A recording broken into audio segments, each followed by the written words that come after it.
Well, hey, good evening. Welcome back to my little gardening show.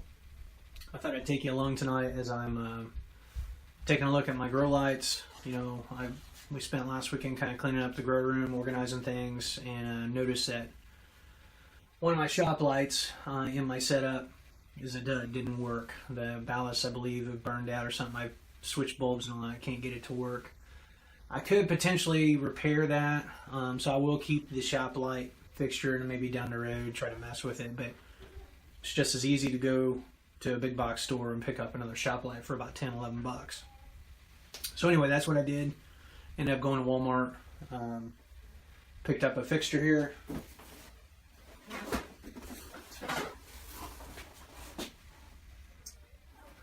It's just a standard shop light, runs T8 bulbs.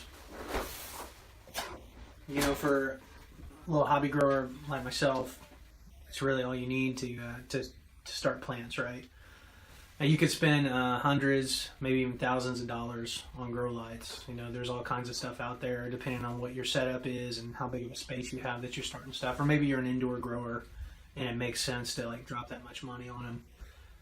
But for seed starting purposes and just kind of getting stuff going, that'll be, and then moving them outside within 6 to 8 weeks. Shop lights are just fine. Now, with that being said, the bulbs, it is important in terms of what kind of bulbs you put on them. You can use standard fluorescent, and that seemed to do okay, but you're better off using some warm bulbs and some cool bulbs. And the difference is the spectrum of light that these put out. And so when I'm setting up grow lights, I try to alternate a warm bulb and a cool bulb so that they get a fuller spectrum, or more of the spectrum of light that the plants were growing. Overall, plants grow in a relatively narrow range of the full spectrum, but this captures more of that range. And the reason why that's important is because, and there's studies that's been done on this, but plants rely on that frequency of light or spectrum to do photosynthesis. And so if there's a part of that spectrum that they need or maybe prefer that they're not getting, it's going to limit their photosynthesis, which is going to limit the mineral uptake of the roots. It actually limits the plant. You end up with weaker seedlings, things like that. Now, with that being said, again, with these only being under here 6 to 8 weeks, in the grand scheme of things, does it really matter? You're gonna be bringing them out in the sunlight. They might have a little bit more difficulty adjusting to the outdoors, but they are going to adjust. They're going to develop the photoreceptors in the leaves to withstand the intensity of the sun and the spectrum and all that. Plants, they're designed to grow and they're designed to try to survive, and so they will adapt. But if you want to increase your chances and want to give your plants a better start, you want to give them more of that spectrum, or especially the spectrum that they prefer if possible, so that they're just that much further ahead and just a stronger, stockier seedling or plant. It is kind of interesting, definitely if it was going to be like an indoor grow setup, I would definitely want to make sure it was offering the full spectrum of light. If the plants were dependent on the climate and artificial light and all that I'd be providing, right, to make sure that I get maximum yield, maximum mineral content, stuff like that. It's just all really interesting, though, the fact that it's designed that way, and that even the type of light you're providing, whether it's type of light, type of minerals, fertilizer, access to water, the soil that they're growing in.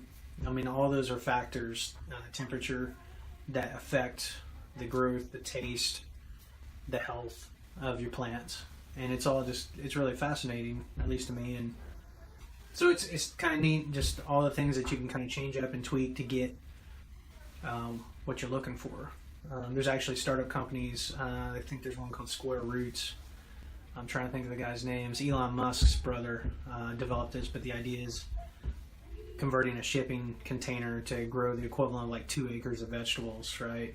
And being able to control everything, the environment, you know, temperature, light, the minerals, all of that, to recreate maybe conditions that resulted in a really tasty crop or a distinct flavor of things. So it's really fascinating. I guess their vision is to put, they see these going up next to supermarkets and grocery chains and having this kind of relationship where, you know, basically you can grow it right there on site, and you eliminate a lot of the waste that's in the supply chain right now for food. You know, as far as trucking things, miles and miles, you know, and having to pick stuff before it's ripe, you know, so that it will store and all that. Anyway, so I'm going to show you my lights, show you what I'm going to do tonight, and we'll kind of go from there. Okay, so again, I've had this set up for about 7 years now, and it's worked out fine. What I ended up doing, I just took 3 standard shop lights. I took a piece of just bar stack. I think I paid like a few dollars for this. Cut it in a couple of, I think, 1.5 foot lengths or whatnot, and drilled holes. Made sure I didn't drill in the ballast. Like, I kind of made sure, you know, as I was drilling, that I wasn't, you know, kind of was careful so I wouldn't ruin the fixture. But just sheet metal screws through that, and that's pretty much held everything parallel in line, so that I could just rig up a little chain with some supports and attach them to some speed clips. I'm trying to think what these were. Neck jams, or trying to remember what those are called. Anyway, these are pretty neat because you can just pull this string out and then raise up the light and then lock it back into place. It's kind of got this, I don't know if I can, the lighting in here is kind of odd where I can't really zoom on that, but anyway. So I got these strung up and then just got them going to a cheap little power strip here. And then the power strip plugged up into a cheap little mechanized timer with the pins pushed down when I want things to be daylight or simulate light, and then the pins up when I don't want it to make contact, so that they'll turn off. And then there's an override switch there if I want to just bypass all that and keep them on constantly. But this is a set that we're looking at repairing tonight. This one in particular, it's gone out. Something's messed up, and I switched the bulbs out. It still doesn't work. So what I'm going to do is take this down, and we will take it apart,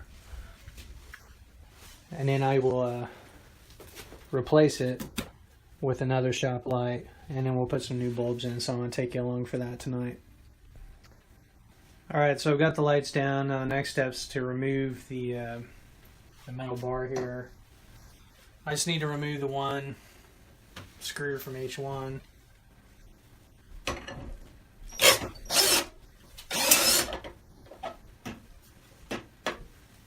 Just move those out of the way there.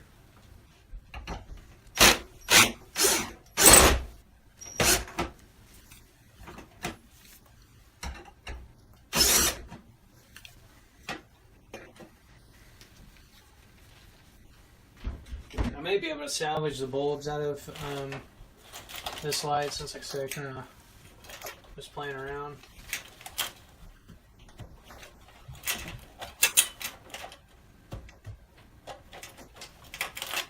Need to get some pliers and stretch out that clip there.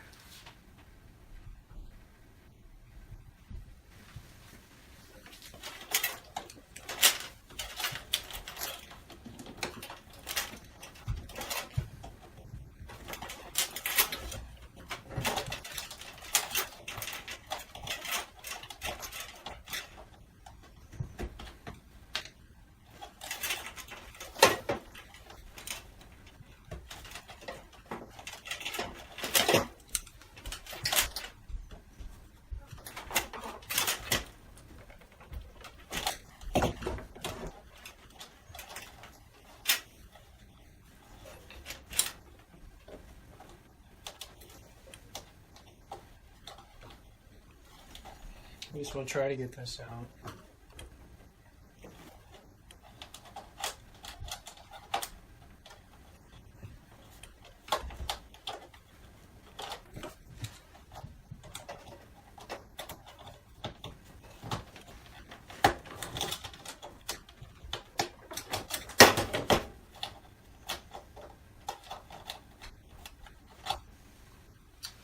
Got one down, one to go.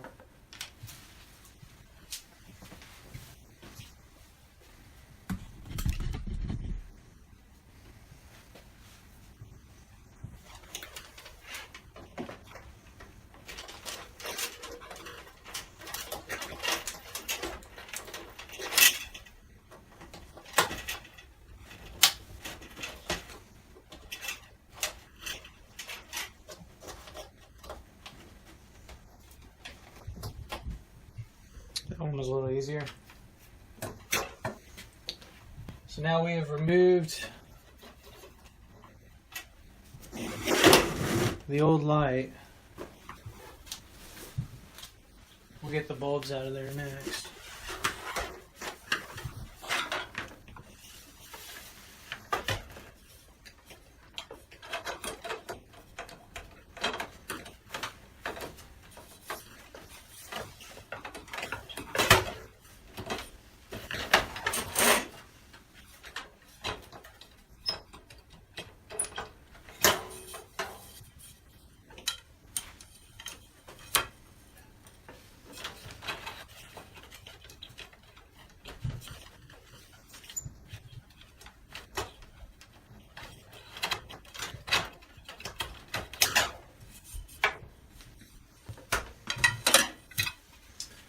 You can kind of see where this ballast burned out.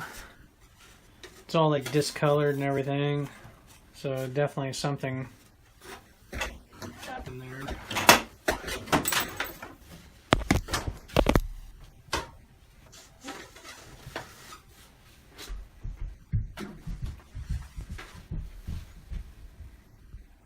Alright, so I got the new light here, and what's helpful is that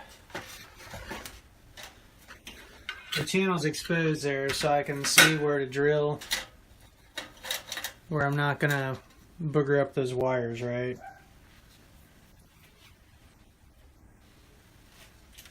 So we'll get a drill bit here real quick. So what I've done now, I kind of know where I need to go, and based off the one I had previously mounted, it's basically 11 3/4 inches out from here. So what I'm going to do is just kind of mark that.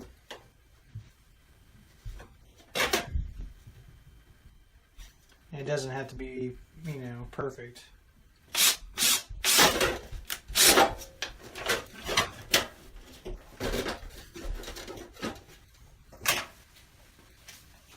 This is pretty thin metal, so it didn't take much to get through it.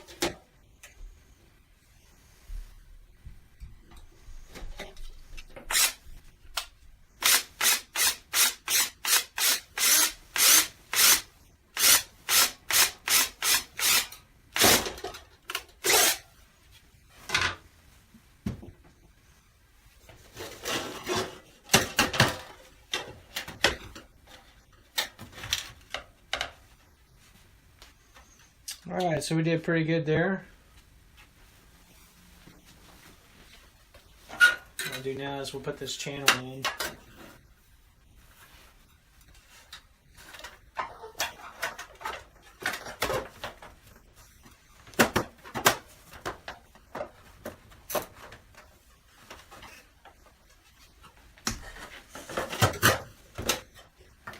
Flip this over.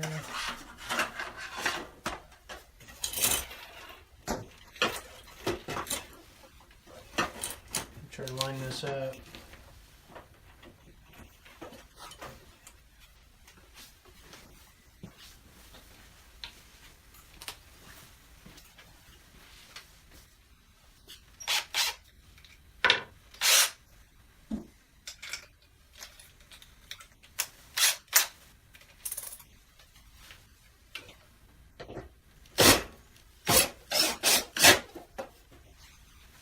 And just like that,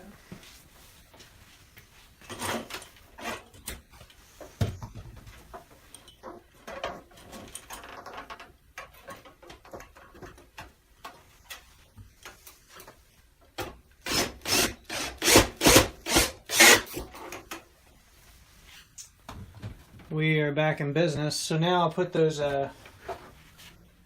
those hooks back in. We'll reconnect the chain and then hang them back up, put some lights in them and stuff. Alright, so I've got the lights hung up again. I remember the name of those clamps. They're called cam jams. And I highly recommend them. They've been really, this worked out perfect really for my setup. I'll demonstrate, watch. So I'll pull the string out, I can let the light down, I can zip it back up, and just push it back into the channel there, and it locks down on it. So we'll adjust these up a little bit. I'm going to go ahead and put fresh lights in both of these.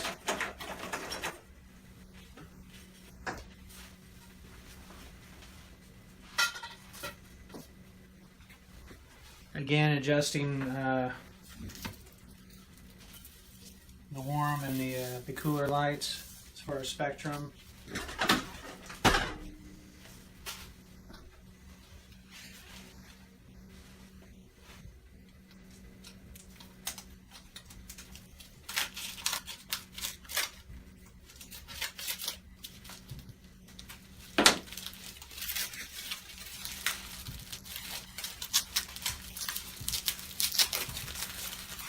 So I've got two warm lights. I'll put a warm light in each fixture, and then I'll finish them out by putting in the other set of lights. Hopefully these work.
Let's plug them in real quick just to make sure. Get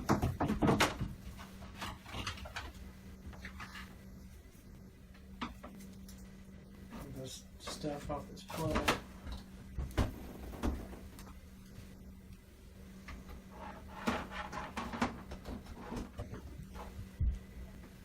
Let there be light.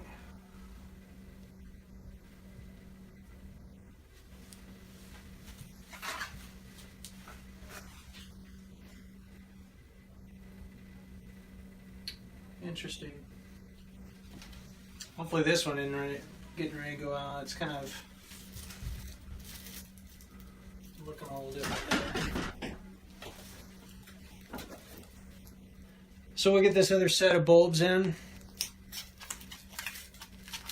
and then we should be good to go as far as these set of grow lights.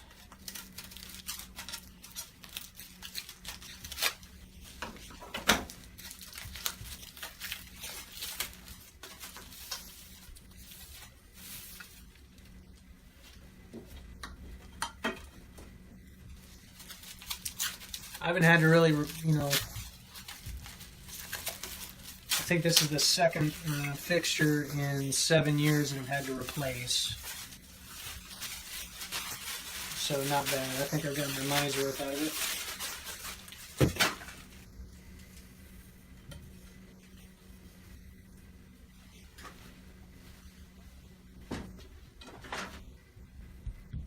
Alright, so I'm going to take you into the bulbs here so you see the different spectrum. I don't know if you can tell that. We've got our warmer, red light here, and then the cooler blue, so that we're getting both sides of that.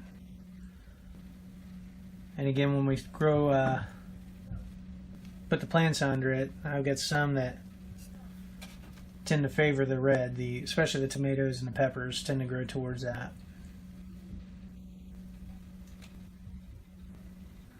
Again, on the other set, same deal. I've got them alternated. So there you have it. Pretty easy. Again, to have a setup like this, it's not a ton of money. I mean, if you just have even just a little 2 or 3 foot space, they sell fixtures that are half this size, and you can get little 2 foot lights, right? You could even have just one shop light and grow things. There's instructions on the internet for like PVC framing and stuff if you don't have the ability to mount it from the ceiling like I've got here. Pretty easy to do. You can get them set up. The key then is just making sure that the lights are, other than having the right bulbs in there so that they get the full spectrum they need, making sure the lights are close enough once the seeds are sprouted, and continue to raise the lights as the plants grow.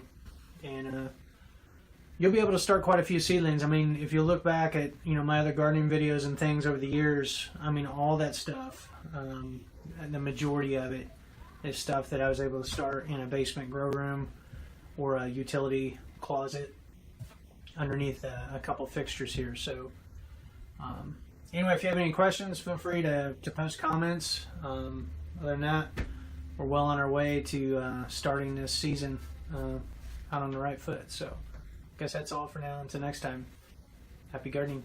Bye.